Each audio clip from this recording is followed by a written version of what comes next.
Escola dominical, feita pra mim, pra você. Espaço pra crescer e a Bíblia conhecer, sempre junto com você. Escola dominical, feita pra mim, pra você. Espaço pra crescer e a Bíblia conhecer, sempre junto com você. Graça e paz a todos que nos acompanham aqui no canal Palavra Viva e Fiel. Vamos para o estudo da nossa quinta lição deste trimestre. O nosso tema geral é a Igreja em Jerusalém, doutrina, comunhão e fé, a base para o crescimento da Igreja em meio às perseguições. Nosso assunto da lição, uma igreja cheia de amor. Texto áureo, Atos capítulo 4, versículo 32. E era o coração e a alma da multidão dos que criam, e ninguém dizia que coisa alguma do que possuía era sua própria, mas todas as coisas lhes eram comuns.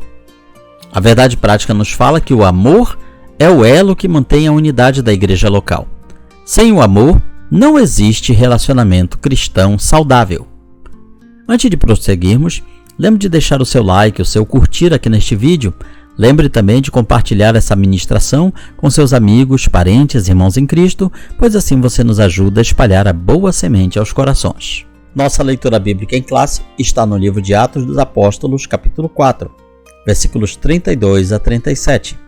E era o coração e a alma da multidão dos que criam, e ninguém dizia que coisa alguma do que possuía era sua própria, mas todas as coisas lhes eram comuns.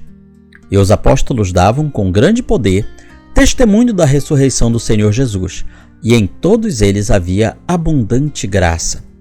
Não havia, pois, entre eles necessitado algum, porque todos os que possuíam herdades ou casas, vendendo-as, traziam o preço do que fora vendido e o depositavam aos pés dos apóstolos. E repartia-se a cada um, segundo a necessidade que cada um tinha.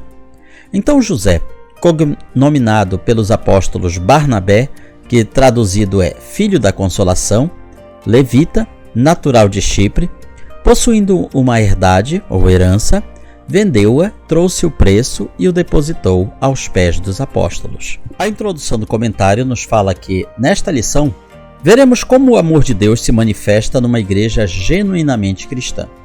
Ele, Deus, através do seu amor, capacita a igreja a enxergar os mais necessitados e a buscar caminhos para que suas carências sejam atendidas. Esse amor, contudo, não é um mero sentimento humano.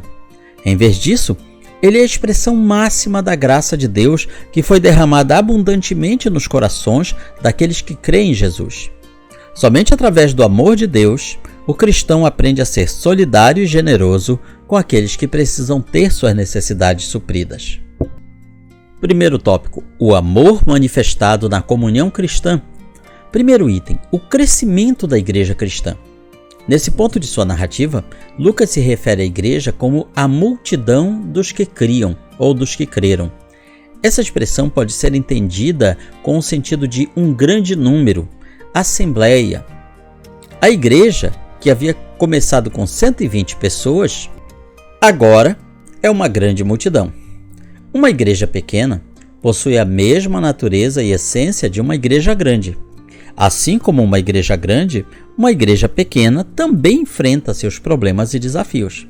Contudo, os desafios e problemas de um grande povo são maiores em proporção em relação a uma pequena. Eles se tornam mais complexos e, portanto, mais desafiadores. Segundo item, os desafios do crescimento. Assim, vemos a igreja de Jerusalém crescer em escala geométrica. Ela se multiplicava. Com isso, os desafios também eram maiores. Como essa igreja, que até pouco tempo não passava de um pequeno número, se comportaria com o novo formato adquirido? Ela manteria a unidade em meio à complexidade? Somente o amor poderia manter o elo fraterno entre os crentes. De fato, Paulo dirá que o amor de Deus foi derramado nos corações dos crentes pelo Espírito Santo. Aos Colossenses, Paulo escreveu que o amor é o vínculo da perfeição. Somente através do amor cristão a igreja pode manter-se unida. Quando uma igreja se fragmenta, se divide, isso significa que o egoísmo tomou o lugar do amor em algum ponto. Terceiro item, a vida interior. A expressão era um, o coração e a alma, mostra a igreja na sua essência, revelando sua união interna. O Espírito Santo capacitou poderosamente os cristãos para cumprir a missão fora da igreja, para a tarefa do evangelismo, mantendo os crentes unidos internamente. Esse é o ideal que Deus quer para todos nós, para todas as igrejas. Não somente reunião, mas principalmente união. Não adianta estarmos reunidos no mesmo local se estamos desunidos, se o nosso coração vê o outro não como parte de nós, mas sim como um diferente, um estranho, alguém que não é nosso amigo e muito menos nosso irmão. Somente o amor de Deus na nossa vida é que pode mudar essa situação. Segundo tópico, o amor como manifestação da graça. Primeiro item, a graça como manifestação do Espírito. O melhor ambiente para a manifestação dos dons do Espírito é uma igreja onde o amor de Deus está presente.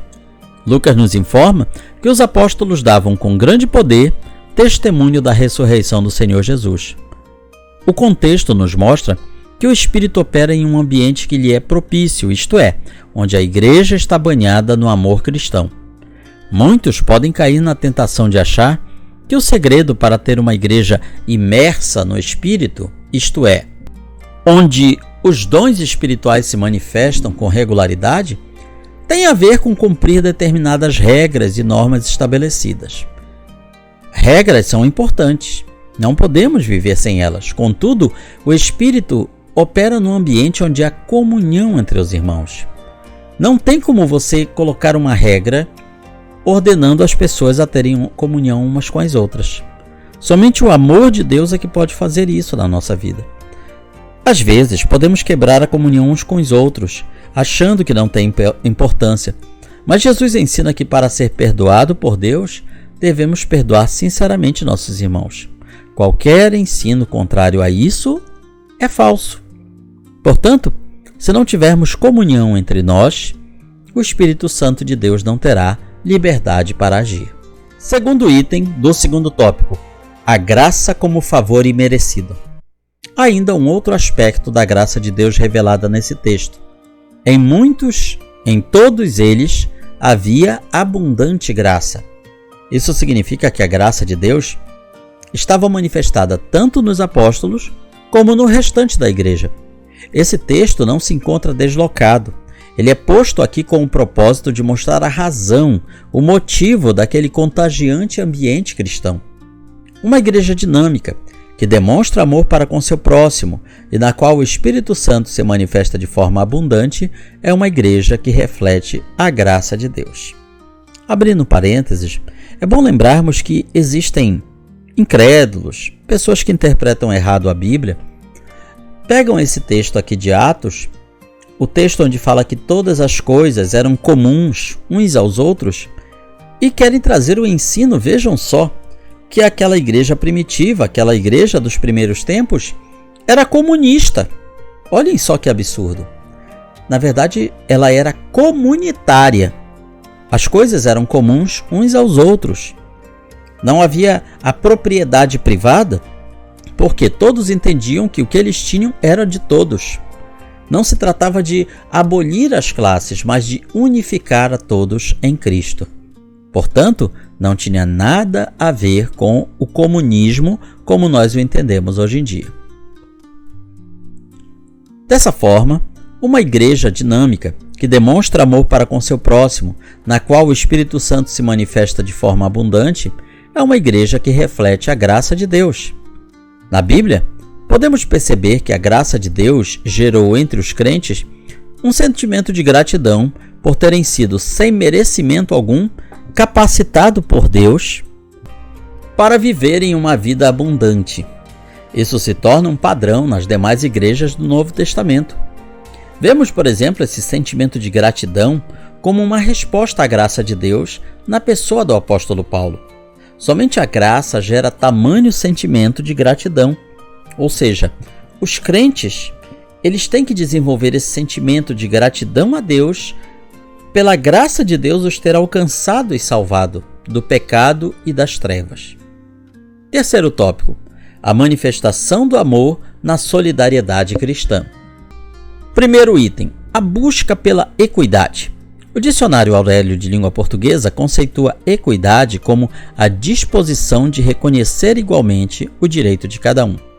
Assim, diferentemente da igualdade, a equidade não enxerga as pessoas como sendo todas iguais e, por isso, busca formas de ajustar o desequilíbrio entre elas.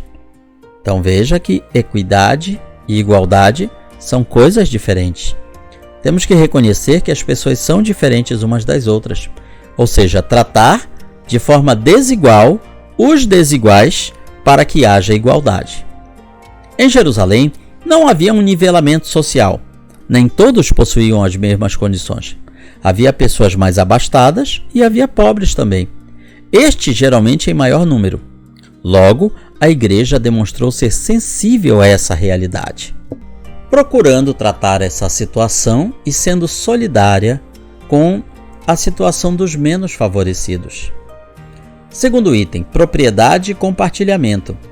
Estudiosos observam que a igreja de Jerusalém vivia uma comunidade de compartilhamento, não de domínio. Os crentes mantinham a propriedade de seus bens, mas os disponibilizavam conforme a necessidade de cada um. Desse modo, eles compartilhavam tudo que tinham.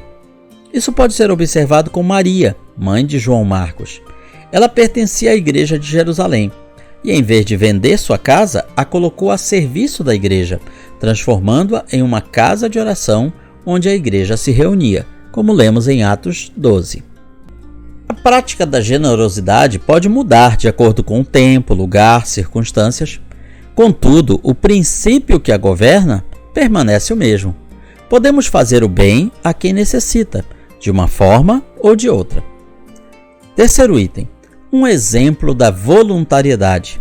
Lucas destaca que os que possuíam herdades ou heranças, ou casas, claro que aqui ele está dizendo casas além das que moravam, vendendo-as, traziam o preço do que fora vendido e o depositavam aos pés dos apóstolos. Nada aqui foi feito de forma obrigatória. Ninguém contribuiu porque foi constrangido a isso. Em momento algum você vê os apóstolos conclamando as pessoas a venderem suas propriedades, seus bens e trazerem o dinheiro a eles. O texto bíblico deixa claro que havia voluntariedade, havia iniciativa nos crentes de ajudar uns aos outros. Era um movimento orgânico, era algo que não precisa haver uma ordem. Eles sabiam que era necessário fazer e faziam. Havia uma consciência de pertencimento. Por isso, ninguém deseja ver o outro excluído. Isso era a manifestação do grande amor de Deus derramado nos corações daqueles crentes. Portanto, lembrando que essa conduta não tem nada a ver com comunismo, mas sim com voluntariedade, com organicidade, comunhão, com comunitarismo. Existem muitas pessoas hoje em dia que leem esse relato de Atos dos Apóstolos e dizem, tá vendo? É isso que a igreja devia fazer, vender seus templos, suas propriedades e dar para os pobres. Mas não é bem exatamente isso que a Bíblia conta. O dinheiro vendido não ia diretamente para as famílias necessitadas, era trazido para a liderança da igreja. Então fica a pergunta para esses tais: será que vocês estariam dispostos a vender algum dos seus bens e trazer aos pés dos apóstolos, no caso, aos pés dos pastores, dos bispos, das lideranças cristãs, para que então fossem repartidos a quem precisa? Esse seria um grande desafio. Chegamos à conclusão de mais uma lição bíblica. Vimos como o amor de Deus, derramado nos corações da primeira igreja, mobilizou os crentes a socorrer os mais necessitados.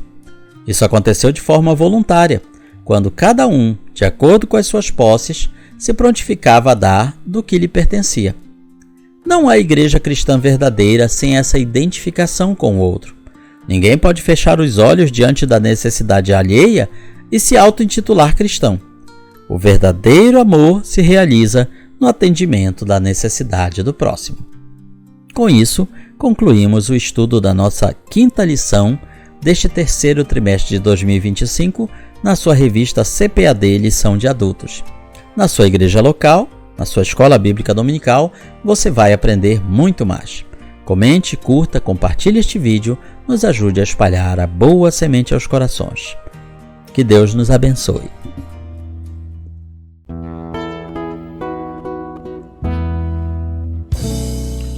Findou-se o tempo de estudo da escola dominical. Boa lição aprendemos do nosso Pai Celestial. Despede-nos, Jesus Cristo, em tua paz e amor, e nos concede para sempre o teu celeste favor. Aos visitantes e amigos agradecemos também. Que a paz de Deus reine em todos e até domingo que vem. E até domingo que vem. E até domingo que vem.